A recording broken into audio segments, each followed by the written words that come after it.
Hello and congratulations on getting access to this video course, and I'm going to walk you through how to create a profitable authority blog. So this is video number 1, which is the introduction and getting started. Now, before we jump right in, I want to jump in and talk about mindset because I want to make sure that you're in the right mindset before we get started. Because I'm a big believer that if you're in the right mindset, you'll be able to implement everything at a faster and more accurate pace. So what I found over the years is that too many blog owners fail because they focus on the misconception or the belief that if you have the right tools or you have the software tools or the WordPress platform or the right blogging platform, then you'll succeed. But the reality is that really, it's not about the blogging platform. It's not about the software tools or any of that. What really it's about is figuring out what your strategy is, if your niche that you're going to go into is going to be profitable or not. That's really what it's all about. So the secret is to start with a niche that you are truly an authority in. So this video course is all about that, how to find your niche, but how to make sure that you're in fact the authority. And we're going to put things through a test, and you'll see several tests in the beginning to make sure that is true. Plus, in addition to that, you want to make sure, of course, that it is profitable, that you have enough products to sell, and that you can increase your revenue stream. So what I want to do now is give you a quick overview of what's inside this video course. So you know exactly what to expect, and then of course you'll be able to see all the pieces of the puzzle, and then you'll be able to implement them at a faster rate. So this of course is video number 1. Video number 2 is find a profitable niche. So we're going to do some brainstorming. And video number 3, we're going to do the longevity test to make sure that that niche can last a long time, for decades, literally. And video number 4, we're going to talk about the authority test to make sure that you are indeed the authority. How do you know? We'll ask some questions that you can answer. We'll put you through some tests to make sure that is the case. And of course, number 5 is going to be the competition test to make sure that you have enough competition. And video number 6, we're going to talk about the product test to make sure that everything is going to be profitable for you in the long run.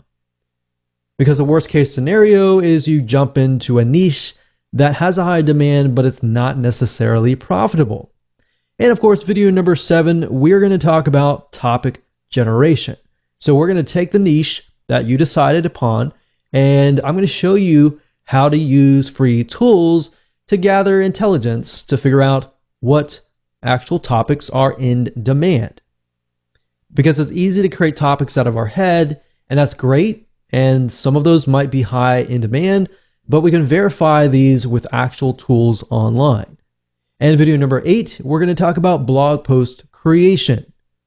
Video number 9, we're then going to talk about blogging platforms. So if you notice, a lot of videos 1 through 8 is all about strategy, planning, getting it right. And once you do that, then you can move on to setting up your blog. Then you can think about the software tools and all of that. All right. So with that said, let's move on to video number 2. Welcome back. This is video number 2, and we're going to talk about how you can find a profitable niche that you are an authority around. And as we're thinking about that, I want to ask you a question, which is, what are you interested in? What are you passionate in? And I want you to keep that question in your mind. And the reason being is because I want to address an issue. And the issue is that many people tend to choose niches based on profitability. And that's the wrong way. Here's what you should look for. You should look for something that you're interested in, because if you look at the profitability or the money first, you will fail eventually, because you'll eventually run into a roadblock and you will get overwhelmed, it'll be boring, and you'll have no interest in it to continue. And another thing is you won't look like you really know what you're talking about. So start with your passion. And the great thing about that is that people will trust you. They will begin to see that you're passionate about it. Have you ever been to maybe a blog or a webinar or something of other, and you have noticed that the speaker is not passionate whatsoever? They just feel like they're there because they're there. Does that really make you want to trust them? If they are not really passionate, that you can tell that they don't really know what they're talking about, but they're just trying to get by. That probably turns you off, right? Well, same goes here. You don't want to portray that in any way. What I'm trying to get here is that you want to portray yourself as the expert. And to do that, you need to be passionate about the niche. So over time, like I said, things will get boring and you will lose sight. And once you've lost sight, that is the beginning of failure. So what I'm trying to do is I'm trying to set you up for success. Now, here's an example here. A while ago, I considered a niche called scrapbooking. I had zero interest in it, but I did this because I was trying to follow the money. What happened was it flopped. It died. So what I realized over the last decade was what gets you over the roadblock is being passionate about the niche. So here's my recommendation to you, and I want you to take this exercise and just go ahead. Step one, just pull out a pen and paper, pause the video if you want to, and just sit down and just begin to jot down all of your hobbies, things that you've invested money into, things that you've been passionate about. Maybe it's something that your family's passionate about. Think about all the pains that you've been through or your loved ones have been through, and jot those down as well. Because let's be honest, if it's a pain, you've probably done enough research about it to know the advantages and disadvantages of certain solutions and all of that. So let's say, for example, you have had a kidney stone. If that's the case, then you passed it without needing surgery, then somebody else out there is probably going to want to learn from you, right? So you have some sort of experience in it. You felt the pain, you felt the suffering, you've been through and done that. So you can relate to the people that are going through it. So basically think of things that you're passionate about. And if you want to pause this video and just go ahead and do that, that's fine.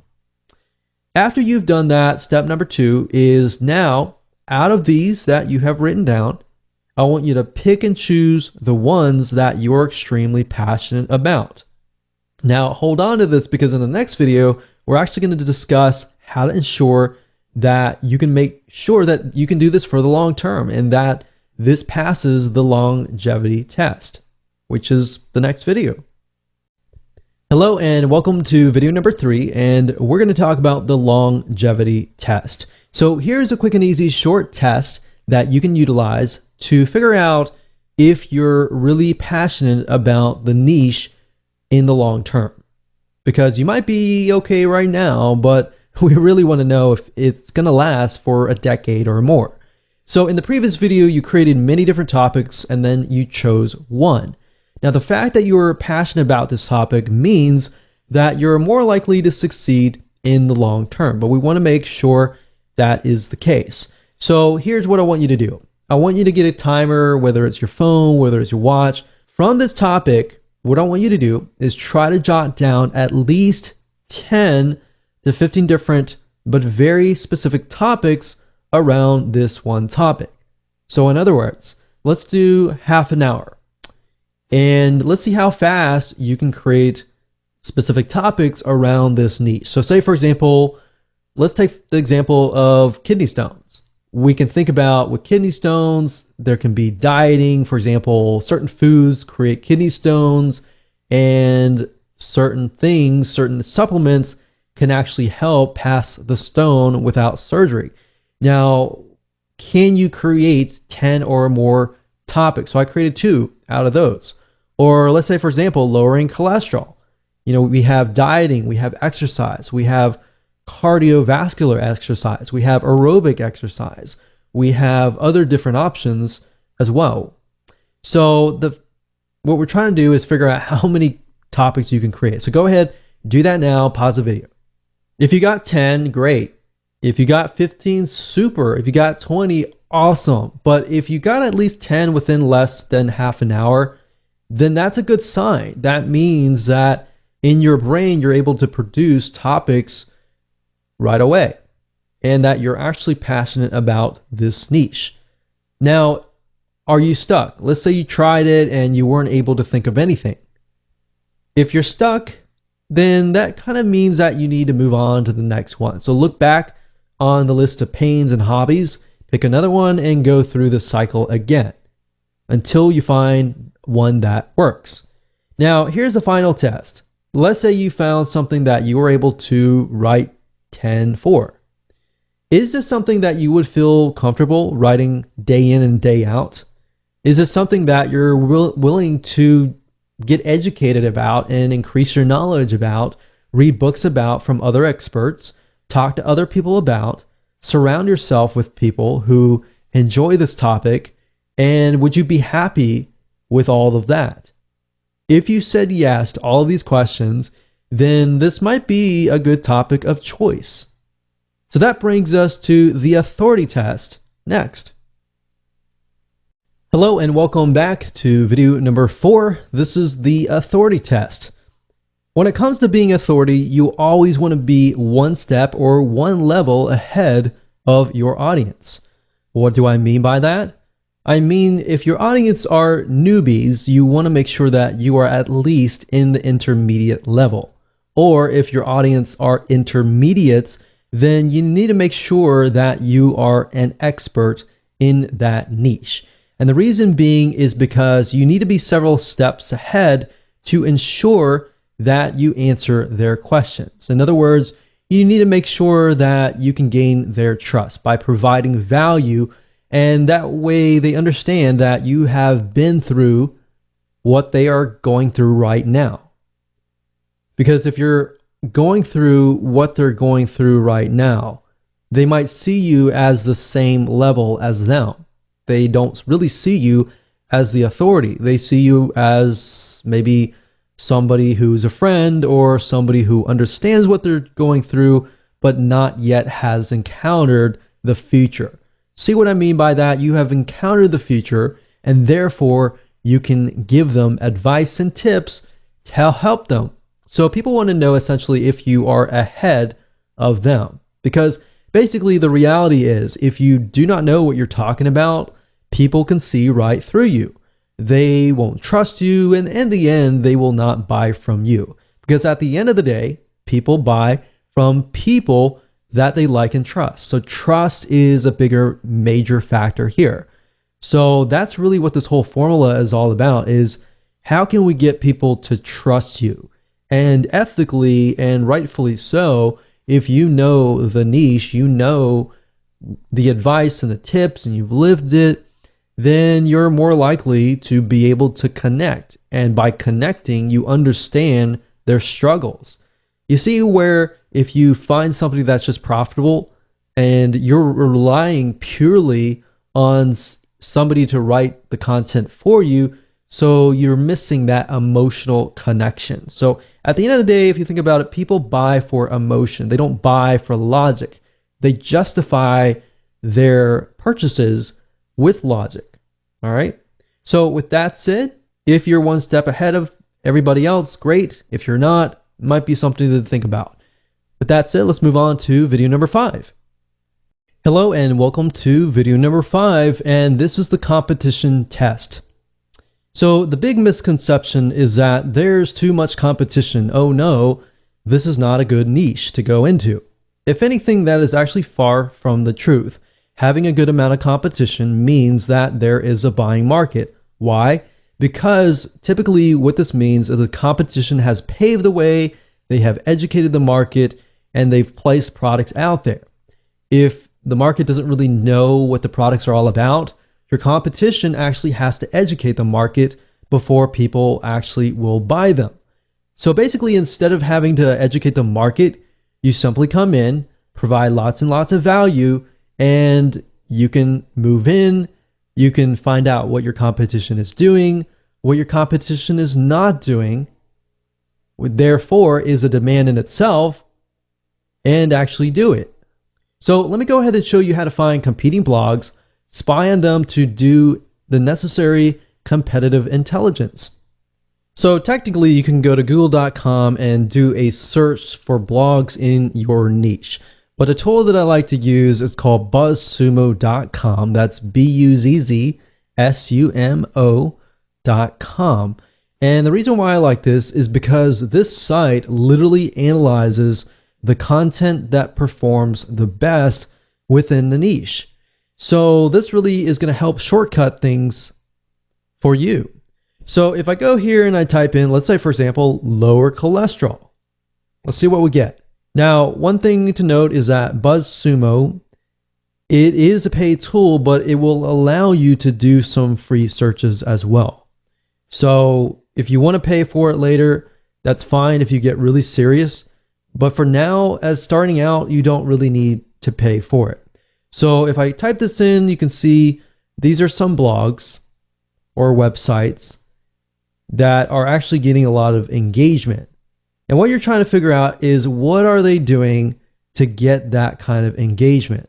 So they have Facebook engagement, LinkedIn shares, Twitter shares, Pinterest shares. So obviously they definitely have social media. So what I want you to do is just jot down, what do you see that they are doing that you could be doing? So let's just take a quick look at these sites and see what they're all about. And by doing so here, this is a good way to figure out topics as well, which we'll talk about later on. But let's just take a look at the sites and see what they are doing.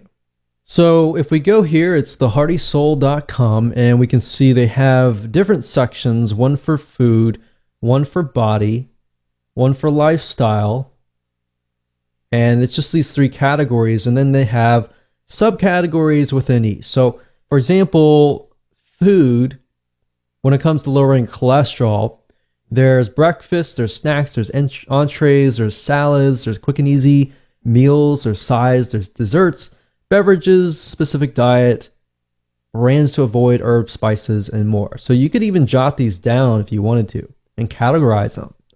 And if we scroll down, we can see that this article here talks about statins don't lower cholesterol. So statins is something that it's a drug that people use to lower their cholesterol. But it's saying in this study that it increases cancer and memory loss risk. So obviously this is a very controversial type article, and that's what they're doing to get all these likes and shares and more. Now, if we go to the other blogs and just take a look at how their site is laid out. So they have a topics. It looks like they have very, very general. It's not necessarily related to health, but they do have one section related to health. But this looks like it's just an article. But you can see the length of the article is actually quite long. It's a good, decent size article, maybe about 700. No, it looks more like 1,000 words. But nowadays, your articles and your blog posts can actually get to the length of 1,500 to 1,000 words per blog post. And of course, if you have videos, that's good too, to get people to actually stay. So we can see that these sites don't really focus just on cholesterol, but they focus on the overall arching view of health. Now, what this allows you to do is this allows you to create a profitable authority blog based upon a very, very specific niche. If you focus only on, let's say, lowering cholesterol or how to pass a kidney stone without surgery, then that might actually allow you to convert more sales because the person that you are attracting is more likely to be in that mindset, right? So for example, if somebody comes to this blog, they might be interested in lowering their cholesterol, of course, because of lifestyle, but they might be coming here because they're interested in relationships. So it's not really targeted. So that, I think, is something that could be improved and something that you could even do yourself. So that's what I would do. I would go to these sites, jot down at least 10 or so things that they could improve and that you could follow, that they are doing that is working for them. And you can compare different blogs to make sure that all of these blogs are doing the same thing. If they're all doing the same thing and they're doing really well in that area, it might be something that you can actually mimic. Hello and welcome to video number 6, and let's go ahead and do the product test. Now, at this point in the time, you know for a fact that this is a niche that you want to go into. But what we need to do now is we need to make sure that we are going to be able to profit from this blog. So what you need to do as far as product creation goes is figure out if you have an unlimited supply of products that you can sell to your market. Because the more products that you have, the higher your revenue stream is going to be. Now, there are different routes that you can take.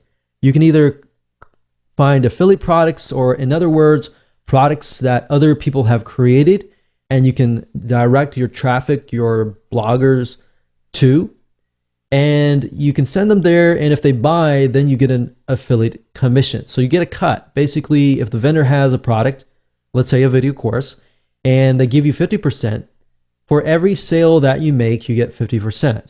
Now, the nice thing about this is you don't have to deal with customer support. The downside is you only get half of the commission. Now, if you create your own product, obviously, you get 100% commission. So you are the vendor, so you get 100% of the product. Now, that's the nice thing about products, but product creation definitely does take time. And a shortcut of that is what we call private label rights products. What that means is you have somebody who has created a video course or a report or ebook or some sort of product, and they are giving you the rights to put your name on it and make it as your own. So the person creating the private label product, their name is not on it, so you pretty much get all the credit. Now, if you go find a private label rights product in your niche, let's say, for example, lowering cholesterol, and you compile a ebook or a report that somebody can buy, or you can turn that report into a video course that somebody can buy. Either way, product creation or private label rights, you get 100% of the actual revenue. So here's the thing. Finding affiliate products is great. It allows you to focus on your blog. But if you're unable to find many affiliate products, that just means that you're going to have to create your own products or find private label rights products. But I want you to understand that at the end of the day, the more products you create, the more you actually control yourself. So you actually own these products. And if you have 5 different products, you can cross-sell them. If somebody buys product 1, you're more likely to present them with product 2, 3, 4, 5. And if they like you, and if they like your products, they're more likely to buy the other products. And that's the beauty of this, is you can pretty much do however you wish if you own the product. So what I want to do now is just head on over to Google. I'm going to show you real quick how to find products that you can sell if it's an affiliate product, or if you want a private label rights shortcut.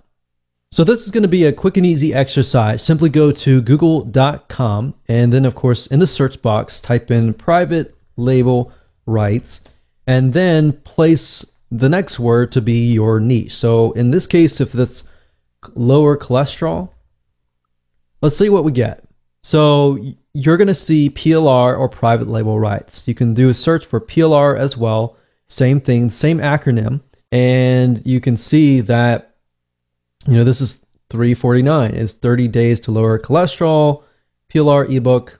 And you want to make sure that you see what's inside the ebook.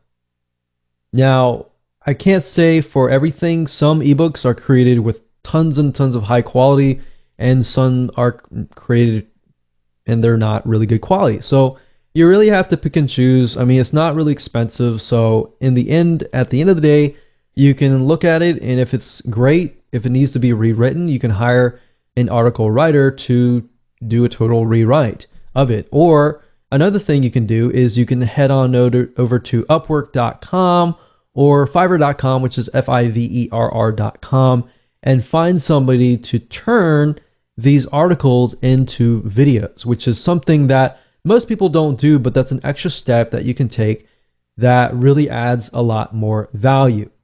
Now, aside from private label rights, finding affiliate products or products that have vendors who have created a product that you can promote to get an affiliate commission, you go to clickbank.com and you click on their affiliate marketplace and you type in a keyword here. So let's say cholesterol and see what we get. So out of this, we can see there's 122 products, which is a good thing. That means that we have enough products that we could potentially sell.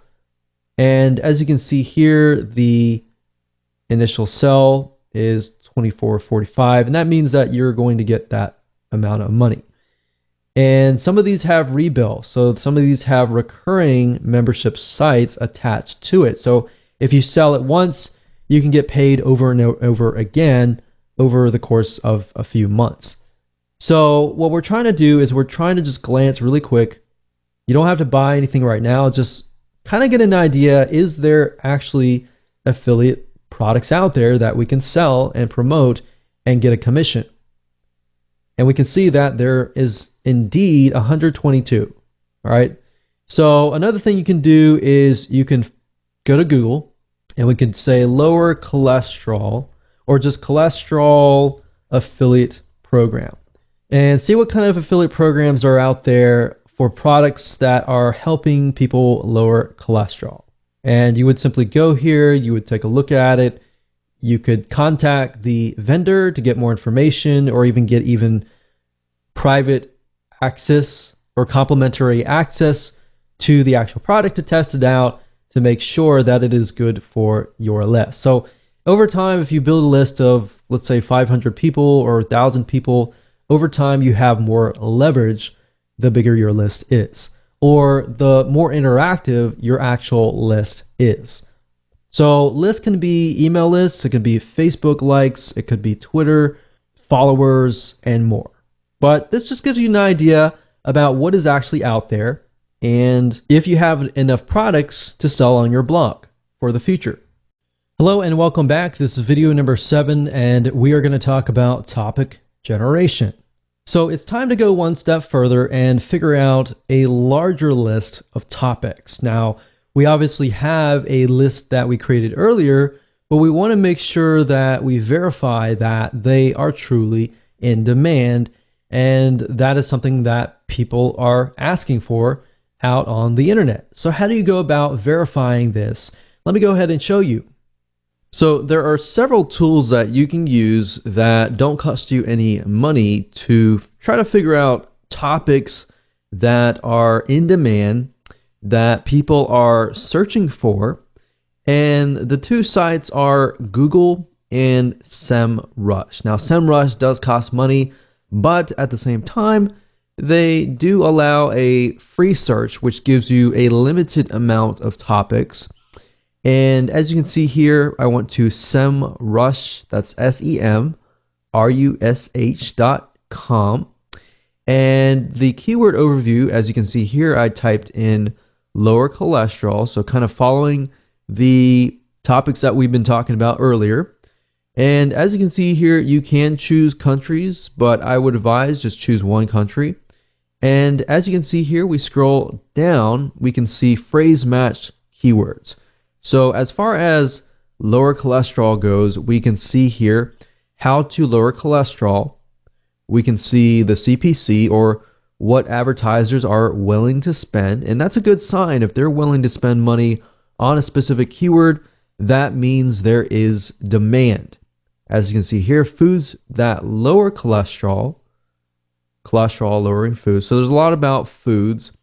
You can see that there are other keywords as well. There's ad copies, there's organic search results. You can also use BuzzSumo as well to generate topics. And in addition to this, if we head on over back to google.com, up at the top here, if you put in the address bar a keyword, let's say, for example, lower cholesterol, you'll notice that as I begin to type things out, Google will actually try to complete your sentence with lower cholesterol diet, lower cholesterol fast, foods, exercise, and recipes. Now, if I were to, let's say, type in lower cholesterol, just flat out, and I scroll all the way down to the bottom, you will see a larger list of searches related to lower cholesterol. Now, what this allows you to do is it allows you to see the high demand searches. In other words, Google's not going to show keywords up at the top unless people are actually searching for them. So if thousands among thousands of people are searching for them, that's something to be aware of. Now, what this allows you to do is it allows you to drill deeper. So let's say, for example, that we want to do a search for lower cholesterol foods. And we do a search for that. And if you scroll all the way down to the bottom, you will see everything related to lower cholesterol foods. So we can see cholesterol in almonds, breakfast, food lists, recipes, how to reduce it naturally without medication. So we can see that and can I get an idea of the type of person that is searching? So we can see just from this list that the person searching is more likely to want to reduce their cholesterol and with natural home remedies, with supplements, with dieting, and everything naturally. So if that's the case, let's do a search again for lower cholesterol plan and see what we get. So let's scroll down all the way down to the bottom and we can see that the plan consists of diet plans, how to lose weight. So losing weight can be a factor. And we can see Indian diet plan. We can see Mayo Clinic diet plan. So many different diet plans. So what this allows us to see is allows us to see the overall general idea, which is lower cholesterol. And within that, we can see that there's things like dieting. So let's just create a notepad here. So lower cholesterol. And within that, we can see diet. We can see recipes, which recipes, of course, fits into diet.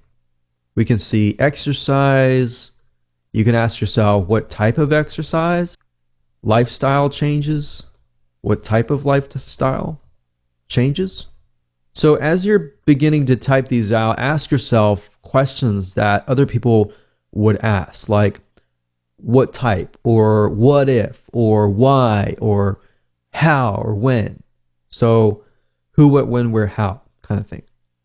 So that way you can expand upon not just the general niche and the sub niche, but you can expand upon that. So you could see this diet and recipes could become one whole vertical of just topics, tons and tons of different diet plans, tons of different recipes, different types of exercises. We have, swimming, we have cardiovascular, aerobic type exercises, running, how long.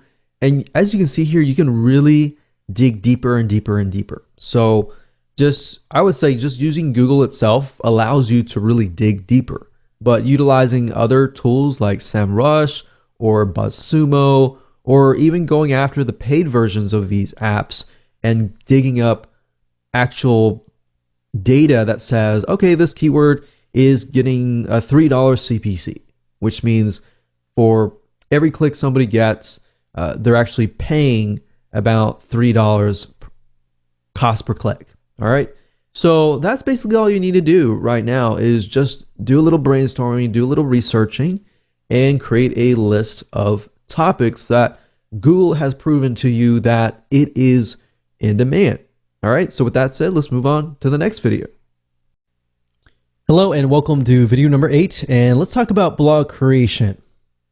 How do you go about creating the blog posts now that you have a list of different topics that you might want to create? Should you use videos or should you use articles, or how long should they be? Now, if you took a look at the BuzzSumo examples in the previous videos, you notice that the articles were pretty long. They were about 1,000 to about 1,500 words for an article. And that's pretty much standard nowadays. But if you can get to a point where it's like 2,000 articles and you have a video, that actually will keep the retention rate of somebody who lands on your blog. So that's the recommended thing to do, is to create an article, and you can outsource this if you want, but I would recommend you actually try to create the blog outline yourself, because if you're passionate about it, it's going to be easier. And one little tip that I have to say to speed up the process is be using something like your iPhone.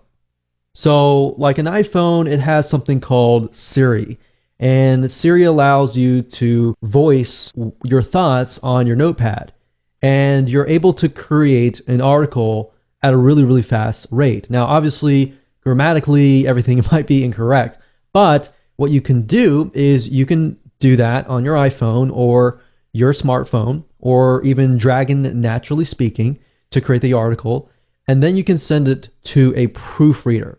I create the articles and then I send it to the proofreader, because that allows me to be creative, that allows me to just push it all out, and then it allows somebody else to do the grammatical checking and the spelling and all of that to make sure that it actually flows. Now, once you're done with that, what you can do next is you can head on over to places like Fiverr.com, Fiverr.com, and you can hire people to actually read your article and get them to turn it into a video. So essentially what you're doing is the video is the same as the article. And what you can do is you can add images, and that way you appeal to the visual audiences, the kinesthetic, and the auditory learners. There's 3 types of people and 3 different types of learning. So that's what I recommend to you. Now, as far as what the blog post should be about, well, I'm going to show you what we call the backward blog creation strategy. And I'm actually going to take an example. I'm going to show you how to write the article, or at least outline it to the point that you can do it all in less than 5 minutes. All right, so let me go ahead and show you that right now. Okay, so the reason why I call this the backward blog post strategy is because what we're doing is we're moving backwards, if that makes sense. And it'll make more sense once we dive right in. But as you can see here, what you're trying to do is you're trying to find an already proven blog post. We're not plagiarizing, we're not copying anything, and just want to get that out of the way. But what we're trying to do is we're looking at what is proven and extracting from that and making it more specific, making it more unique, and making it better, essentially. So we find that proven blog post, and then what we do is we can break it up. So this one proven blog post could essentially become 10 or 15 or 20 even smaller blog posts that are actually more specific. So let me show you this in action. This is super, super easy to do. We're not plagiarizing by any means, so I just want to make sure we understand that and that is clear. So let's move on and let's talk about lowering cholesterol again. So lower cholesterol foods. You notice that in the previous search that we noticed that a lot of foods, a lot of natural remedies. So let's kind of focus on that, because that seems to be what people are searching for. So let's just type in lower cholesterol foods and see what we get. So if we scroll down, we can see top 12 foods that lower cholesterol. And you'll notice this, a lot of articles are moving more towards 12 things or top 10 things that lower your cholesterol, or top 10 different types of cardiovascular exercises that allow you to lower your cholesterol, or even top 10 foods that you can still eat that are tasty that can lower your cholesterol. So let's just click through here. We'll click this one here, and let's just start from there. So as you can see here, it says 12 foods that lower cholesterol naturally. Now, if we take a look here, we can see that it lists different types of foods. So different categories of foods, like oats, we have red wine, we have salmon and fish, we have nuts. Now, we can see that while this is great and all, we can go more specific. So the question is, how do you go more specific? Because obviously the more specific it is, the more interesting it is sometimes, but at the same time, a lot of times it'll actually boost your authority simply because people feel like, okay, you've actually focused in on very, very specific details. So instead of saying like the top 12 different foods that lower cholesterol, what you can do here is say, for example, fish. You can say the top 10 fish that actually lower your cholesterol, or top 5 fish that lower your cholesterol, top 5 types of nuts. Because as you can see here, there are many different types of nuts. There's our pistachios, for example, that can help lower cholesterol. And there are many other types like almonds that can help as well. So try to go through here and just break it down. So let's just go here and we can see here that it's talking about nuts, oats, red wine, salmon or fish, nuts, and let's scroll down and see what else. So we can see teas, we have beans, we have chocolate, we have margarine, and we have garlic and olive oil. So there are actually other olive oils or types of oils that can lower cholesterol. So we can do oils, and let's just start with that. So obviously oats are oats. Red wine, there might be different types of red wine. So maybe we could do top 5 types of red wine, or top types of fish, top 5 types of nuts, and top 5 types of oil that lower your cholesterol. Now, indirectly, what you're doing here is, even though it is very, very specific, you're actually helping Google figure out what your site is all about. So there we go. From this one article, we were able to create 4 different articles. And because it's all very consistent, all we have to do now is we can go back to Google and type in, let's say, top beans to lower cholesterol. So right off the bat, you can see eating a cup of beans can lower your cholesterol as much as 10%. So we have navy beans, kidney beans, pinto beans, black beans, and chickpeas. That's already 3, 4, 5. So there you go. So you can easily find other articles out there that are based on these articles. So you can hire an article writer. Of course, there are many different places that you can go to hire article writers. Fiverr.com, that's Fiverr.com, is one good place to go to. And another place that you can go to is Upwork.com. And you can find very high quality article writers, and really all you need is a few. Just start out with one. And then, of course, as you expand, you can hire a few more. But what I like to do is I like to hire a couple first and see which ones I like, their writing style, and how well they work with you. And then you can outsource it.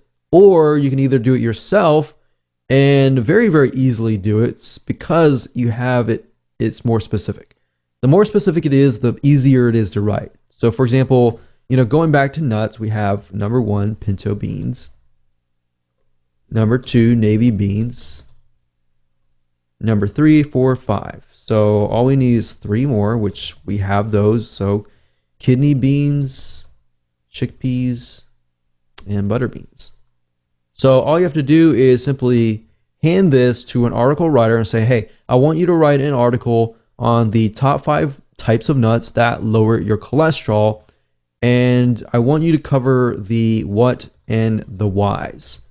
So basically, this is how it goes. As far as writing a blog post, to make sure that they convert, you always want to cover the what and the whys. You can cover the whens, that's fine, but you don't really want to cover the how. The how is the solution. So the solution is a how, and that essentially is what you are trying to get somebody to buy your product, is the how. So you get people interested in lowering their cholesterol. They learn about the what's and whys, and now they need to learn how to do that. All right. So that's how to create a high converting blog post at a very, very fast pace. Welcome to video number 9, and we're going to talk about blogging platforms. So congratulations, you've reached the end of this video course, and now it's time to talk about blogging platforms. We're going to talk about two things, WordPress or Blogger.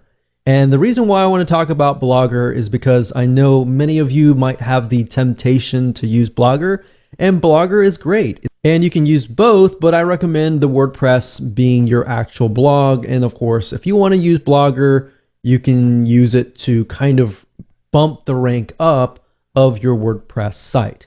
So let me explain. Blogger is owned by Google. It's also known as blogspot.com or blogger.com. If you go to either or site, you will go to the same site. This is owned by Google, and it is able to rank super fast. In fact, you'll notice that many self-made authority figures in different niches like you are using blogger.com. And if you notice, they rank really, really fast in the internet. Now, here's the downside of Blogger or blogspot.com is you don't own it. So this means if you get banned for whatever reason, you lose your asset, right? Now, that's where WordPress comes in. Ultimately, you need to have your own asset, especially if you're building a business surrounding this. This is a serious thing. So that's why we recommend WordPress.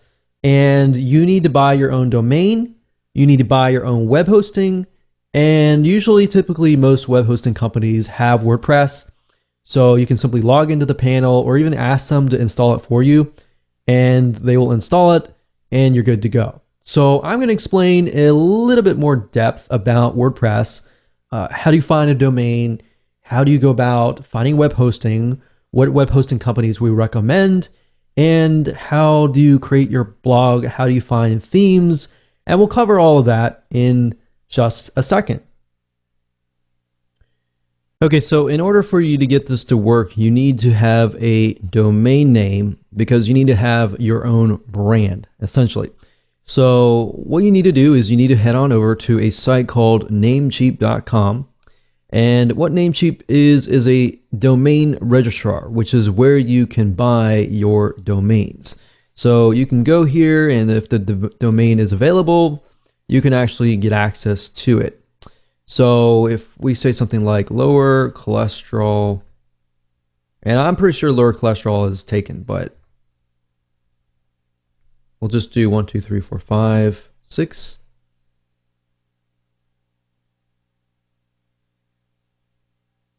And we can see whether or not it is available.